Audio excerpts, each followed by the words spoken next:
सदाबहार पर्वत श्रृंखला ये तियांगी पर्वत श्रृंखला की एक शाखा थी। यद्यपि इसे एक शाखा कहा जाता था, लेकिन एवरग्रीन पर्वत श्रृंखला वास्तव में बहुत विशाल थी। ये तियांगी पर्वत श्रृंखला से सटा हुआ था। एवरग्रीन पर्वत श्रृंखला में अनगिनत राक्षसी जानवर रहते थे, जो राक्षसी जानवरों का शिकार करने के लिए अनगिनत मानव योद्धाओं को आकर्षित करते थे। तथाकथित राक्षसी जानवर जंगली जानवरों से विकसित हुए थे, जिन्होंने स्वर्ग और पृथ्वी की आध्यात्मिक क्यूई को अवशोषित कर लिया था। वे अधिक क्रूर थे। संक्षेप में, राक्षसी जानवर अभी भी जंगली जानवर ही थे। शक्तिशाली शक्ति प्राप्त करने के बाद राक्षसी जानवर और भी ज्यादा निर्दयी हो गए और तबाही मचाने लगे। मानव योद्धाओं को स्वाभाविक रूप से इन आपदाओं को खत्म करना था। इसके अलावा ये राक्षसी जानवर खजाने थे। उनके शरीर में मौजूद राक्षसी को योद्धा की साधना की गति बढ़ा सकते थे। राक्षसी जानवरों के फर, पंजे और हड्डियों का उपयोग हथियारों को परिष्कृत करने के लिए किया जा सकता था। इससे अनगिनत योद्धा राक्षसी जानवरों की लाशों का और भी ज्यादा पीछा करने लगे।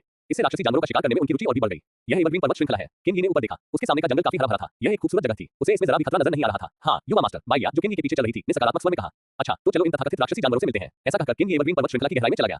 बाइया उसके पीछे पीछे चल रही थी। वे दोनों जरीदार कपड़े पहने हुए थे। यात्रा से थके योद्धाओं के बीच वे बेहद आकर्षक लग रहे थे। वे ऐसे योद्धा नहीं लग रहे थे जो राक्षसी जानवरों को मारने आए हो, बल्कि वे ऐसे रईस लग रहे थे जो मौज मस्ती करने आए हो। जब भी वे किसी स्थान से गुजरते तो वहां मार्शल कलाकार उन दोनों की ओर इशारा करते थे। किंगी को इसकी परवाह नहीं थी। ये योद्धा तो सिर्फ कोस्टल क्षेत्र में थे। वे उस पर क्या असर डाल सकते थे। एवरग्रीन पर्वत श्रृंखला की इस यात्रा के लिए उनके कई लक्ष्य थे। सबसे पहले वह अपनी साधना बढ़ाने के लिए वध अनुभव प्राप्त करना चाहता था। सिस्टम ने एक बार कहा था कि श्रेष्ठ जीवों को मारने से उसे वध अनुभव प्राप्त होगा। किंगी ने अनुमान लगाया कि न केवल जनजात क्षेत्र के योद्धाओं को कुलीन जीवन रूप माना जाता था, बल्कि जनजात राक्षसी जानवर भी थे। इसका मतलब यह था कि किंगी जनजात राक्षसी जानवरों को मारकर वध अनुभव भी प्राप्त कर सकता था। ये किंगी के लक्ष्यों में से एक था। दूसरा, किंगी यहाँ खुद को प्रशिक्षित करने के लिए आया था। किंगी पहले ही जनजात क्षेत्र में प्रवेश कर चुका था। उसकी युद्ध शक्ति में जबरदस्त वृद्धि हो गई थी। किंगी को उछाल की शक्ति को नियंत्रित करने के लिए अधिक लड़ाइयों की आवश्यकता है। ये किंगी का दूसरा गोल था। युवानजियां शहर के पास किंगी के लिए मारने हेतु बहुत अधिक जनजात राक्षसी जानवर नहीं थे। सदाबहार पर्वत श्रृंखला में राक्षसी जानवरों की अनगिनत जनजातियां थी। इस सदाबहार पर्वत श्रृंखला में जनजात क्षेत्र के राक्षस जानवर को खोजने की संभावना निसंदेह बहुत अधिक थी। यहाँ किंगी की खेती में तेजी से सुधार किया जा सकता है। सदाबहार पर्वत श्रृंखला पूरी पर्वत श्रृंखला में अनगिनत ऊंचे ऊंचे पेड़ फैले हुए थे। यहाँ तक कि आसमान भी उनसे ढका हुआ था। सूर्य की रोशनी के कुछ टुकड़े दरारों से होकर जमीन पर चमक रहे थे। इस हरे भरे पहाड़ी जंगल में घूमते हुए कीड़ों की चहचहाहट सुनाई दे सकती थी। आसमान में तरह तरह के जानवरों की दहाड़ें भी गूंज रही थी। एवरग्रीन पर्वत श्रृंखला में ये सबसे आम दृश्य था। किंगी गहरे रास्ते पर आराम से टहल रहा था। वह न तो तेज था और न ही धीमा, मानो वह खेल रहा हो। आत्मा क्यूई समृद्ध है, बाहरी दुनिया से लगभग आधी समृद्ध। कोई आश्चर्य नहीं कि वहाँ इतने सारे जानवर हैं। किंगी ने चलते हुए टिप्पणी की, सदाबहार पर्वत श्रृंखला में स्वर्ग और पृथ्वी की आत्मा क्यूई को उसके घनत्व के संदर्भ में एक धन्य भूमि माना जाता था। यहाँ स्वर्ग और पृथ्वी की आत्मा क्यूई के प्रभाव में न केवल कई जानवर थे, बल्कि कई प्राचीन वनस्पति समुदाय भी थे। अनगिनत बेलें एक दूसरे को काटती हुई संपूर्ण पर्वत श्रृंखला को हरे सागर की तरह प्रस्तुत कर रही थी। हालांकि किसी ने भी इस पर्वत श्रृंखला को स्वर्ग मानने का साहस नहीं किया, क्योंकि यह ऐसा क्षेत्र था जो कत्लेआम से भरा हुआ था और कत्लेआम हो रहा था। जंगल का कानून न केवल जानवरों पर लागू होता था, बल्कि यहाँ आने वाले मनुष्यों पर भी लागू होता था। यहाँ शक्तिशाली जानवर दुर्लभ नहीं थे। विशाल शरीर वाले विशालकाय जानवर एक छोटे से प्रहार से ही पहाड़ की चट्टानों को चकनाचूर कर सकते थे। इसके अलावा यहाँ जहरीले मच्छर और सांपों की भरमार थी। जंगल की गहराई में भयानक जानवर भी छिपे हुए थे। इसे जीवन के लिए वर्जित क्षेत्र कहा जा सकता है। हालांकि ये सब किंगी के लिए कोई समस्या नहीं थी। वह पहले ही कोने क्षेत्र में प्रवेश कर चुका था और किले को संभालने के लिए बाइजाई को नियुक्त कर चुका था। जब तक वे कोने दायरे के अंतिम चरण में जानवरों या जानवरों के एक बड़े समूह का सामना नहीं करते, तब तक किंगी और बाइजाई किसी भी खतरे में नहीं होंगे। एवरग्रीन पर्वत श्रृंखला में प्रवेश करने के बाद यात्रा शांत और शांतिपूर्ण थी। जैसे जैसे वे और गहराई में जाते गए, जानवरों के आक्रमण की पहली लहर आ गई, जैसा कि अपेक्षित था। छिपी हुई झाड़ियों में कई जोड़ी आंखें थी जो हरी रोशनी उत्सर्जित कर रही थी। रक्तपिपासु रोशनी से टिमटिमाती ठंडी आंखें किंगी और बाइजाई पर पड़ी, जो अनजान लग रहे थे। गहरे और शांत जंगल में एक ठंडी हवा बह रही थी, जो असीम हत्या की मंशा को छुपा रही थी। शायद अगले ही पल कोई अपनी जान गंवा देगा और यही दफना दिया जाएगा। खतरा कदम दर कदम आगे बढ़ रहा था। किंगी और बाइजाई के चेहरे पर सहजता थी, मानो उन्हें आंसू खतरे का एहसास ही न हो। सरसराहट, झाओ युवान के पीछे झाड़ियों की पत्तियों से अंगों के रगड़ने की हल्की आवाज सुनाई दी। चमकदार काले फर वाले चार हरे स्याही वाले भेड़िए चुपचाप किंगी और बाइजाई के पीछे आ गए। उनके शक्तिशाली अंग और तीखे नुकीले दांत इस बात का स्पष्ट संकेत थे कि ये शिकारी कितने भयानक थे। आओ, दहाड़ एक संकेत की तरह थी। छुपकर बैठा हरा स्याही वाला भेड़िया अचानक हरी काली बिजली की तरह उछलकर उसकी ओर झपटा।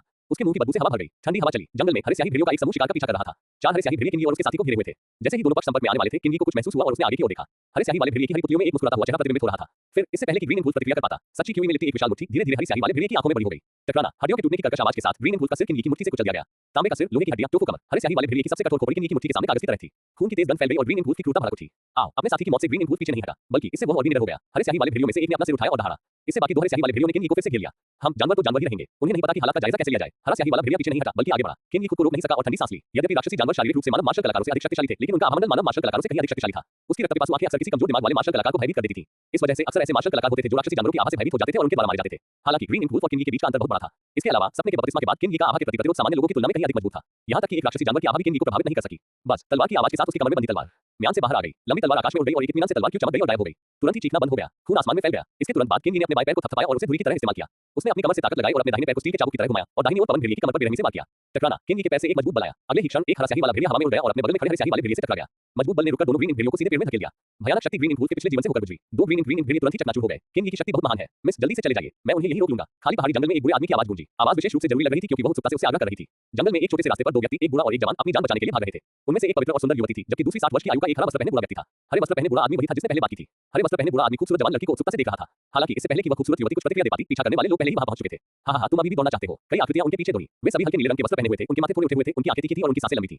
इन सब बातों से यह पता चला कि इन लोगों से निपटना आसान नहीं था। जैसे ही आकृतियां हिलने लगी, हरे वस्त्रधारी बूढ़े व्यक्ति और उसके नौकर का रास्ता पूरी तरह से बंद हो गया। तुरंत ही हरे वस्त्र पहने वृद्ध व्यक्ति के चेहरे पर निराशा छा गई, लेकिन पलक झपकते ही उसकी जगह पूर्ण निश्चय ने ले ली। भले ही वह मर जाए, वह अपनी युवा पत्नी की सुरक्षा की रक्षा करेगा। क्या मी हे सेना है, क्या मी हे काउंटी गवर्नर है। तुमने न केवल मेरे स्वामी के परिवार का कत्लेआम किया, बल्कि तुम मेरे बच्चों को भी नहीं छोड़ना चाहते। हरे वस्त्र पहने बूढ़े व्यक्ति ने एक कदम आगे बढ़ाया और सुंदर युवती के सामने खड़े होकर ठंडे स्वर में चिल्लाया, यदि आप जड़ों को नहीं हटाएंगे तो भविष्य में अंतहीन परेशानी होगी। काउंटी गवर्नर ऐसी निम्नस्तरीय गलती नहीं करेगा। उसके सामने खड़े मीहे आर्मी के सिपाही ने उपहास किया। हाँ, ये सोचना कि प्रतिष्ठित मीहे सेना को ऐसा घृणित कार्य करने का आदेश दिया जाएगा। हरे वस्त्र पहने वृद्ध व्यक्ति कड़वाहट से मुस्कुराया, उसके शब्दों में क्रोध स्पष्ट था। बुरे आदमी, शब्दों की लड़ाई जीतने की कोशिश मत करो। मैं तुम्हें आज्ञाकारी होकर आत्मसमर्पण करने की सलाह देता हूं। मीहे सेना के एक सैनिक ने हरे वस्त्रधारी वृद्ध व्यक्ति की पूछताछ की परवाह करते हुए उपहास किया। उससे बकवास मत करो, मार डालो। इस समय एक अन्य मीहे सेना के सैनिक ने अधीरता से कहा, ठीक है बूढ़े आदमी, मैं तुम्हें अपने रास्ते पर भेजता हूँ। अग्रणी ही सेना के सिपाही ने भयावह ढंग से मुस्कुराया और हरे वस्त्रधारी वृद्ध व्यक्ति के महत्वपूर्ण बिंदु पर निशाना साधा। हवा में तीखे पंजों की एक जोड़ी सीटी बजाती हुई हरे वस्त्र पहने बूढ़े आदमी की गर्दन की ओर बढ़ रही थी। पंजों के आने से पहले आभा पहले आ गई। पंजों से निकलने वाली तेज हवा ठंडी हवा की तरह थी जो हरे वस्त्र पहने बूढ़े के चेहरे पर दर्दनाक वार कर रही थी। इस सैनिक की ताकत को देखते हुए उसकी ईगल पंजा तकनीक पूर्णता तक पहुंच गई थी। पकड़ने और खींचने के बीच यह सामान्य रूप से एक बाज के पंजे की तरह तेज था। इस कदम को देखते हुए हरे वस्त्रधारी वृद्ध व्यक्ति के चेहरे पर गंभीरता थी, लेकिन वह डरा नहीं। टकराना, मुट्ठी की हवा, हथेली की हवा, पंजे की हवा और कृपान की रोशनी एक दूसरे से टकराकर बहुत बड़ी ध्वनि उत्पन्न करती थी। असीम हवा और लहरों ने पूरे आकाश में धूल उड़ा दी। खांसी खांसी, तीव्र आघात से बूढ़े व्यक्ति की क्यों और रक्त में उतार चढ़ाव आ गया और वह अपने आपको रोक नहीं सका और मुंह में भरा हुआ रक्त थूक दिया। बूढ़े आदमी की ताकत पहले से ही हौते 9वें स्तर पर थी। उसने गुप्त तकनीक भी सक्रिय कर ली थी और उसकी युद्ध शक्ति बहुत बढ़ गई थी। लेकिन वो दुश्मन की संख्या का सामना नहीं कर सका और वहां 3 हौते 9वें स्तर के विशेषज्ञ थे। आमने सामने की टक्कर में बूढ़ा व्यक्ति निस्संदेह नुकसान में था। मिस, जब तक मैं उनसे छुटकारा पाऊं आप जल्दी से चली जाइए। बूढ़ा आदमी डरा नहीं, वह भाले की तरह लड़ रहा था और अपने पीछे खड़ी सुंदर लड़की को निर्देश दे रहा था। बस बस करो दादाजी सौंड, सुंदर लड़की ने चिंतित होकर कहा। वहां उपस्थित लोगों में से केवल वही जानती थी कि बूढ़े व्यक्ति द्वारा सक्रिय की गई गुप्त तकनीक के परिणाम कितने भयानक थे। यह एक गुप्त तकनीक थी जो शक्तिशाली युद्ध शक्ति के बदले योद्धा की अपनी जीवन शक्ति का उपयोग करके किसी के जीवन को खत्म कर देती थी। मिस, आगे का रास्ता केवल आप पर निर्भर है। बूढ़े आदमी ने कोई जवाब नहीं दिया, अपनी पीठ सीधी कर ली और उसके शरीर में असली की एक विशाल अजगर की तरह हिल गई। बस स्वर्ग और पृथ्वी की आध्यात्मिक ऊर्जा काम उठी और अचानक बूढ़े आदमी की ओर एकत्रित हो गई। स्वर्ग और पृथ्वी की आध्यात्मिक ऊर्जा को नियंत्रित करना, यह एक कॉनिक मार्शल कलाकार की क्षमता थी। गुप्त तकनीक को सक्रिय करने के बाद बूढ़े व्यक्ति के पास थोड़े समय के लिए एक कॉनिक मार्शल कलाकार की युद्ध शक्ति थी। दादाजी सौंड रुके। सुंदर लड़की घबरा गई और उसकी आंखों में आंसू आ गए और वह चिल्लाने लगी। यह हरे वस्त्र पहने वह बूढ़ा आदमी था जो अपने जीवन से संघर्ष कर रहा था। यदि वो गुप्त तकनीक समाप्त होने के बाद एक कॉनिक मार्शल कलाकार की युद्ध शक्ति के बदले में बदल जाता तो हरे रंग के वस्त्र में बूढ़ा आदमी मर जाता। उसके पास केवल हरे वस्त्र वाला बूढ़ा आदमी बचा था और वह नहीं चाहती थी कि उसे कुछ हो। हालांकि बूढ़े आदमी में मरने की इच्छा थी और वह केवल लड़की के लिए जीने का रास्ता खोलना चाहता था। हवा और धूल छट गई। हरे वस्त्र में बूढ़े व्यक्ति की आकृति एक बार फिर सेना के सामने प्रकट हुई। अच्छा नहीं, जल्दी से इस बूढ़े आदमी को रोको। ये देखकर विपरीत दिशा में खड़े सेना के सैनिकों ने अपनी आंखें सिकोड़ ली। यदि हरे वस्त्र वाला बूढ़ा आदमी सचमुच गुप्त तकनीक पूरी कर लेता तो वे तीनों मर जाते। उनकी आकृतियां हिलने लगी और वे तीनों हरे वस्त्र वाले बूढ़े आदमी की ओर बढ़े। कृपान की रोशनी, पंजे की हवा, हथेली की हवा, सभी ने सीटी बजाई। मिस, अपना ख्याल रखना, हरे वस्त्र पहने बूढ़े व्यक्ति ने उदास होकर मुस्कुराते हुए गहरी आवाज में कहा।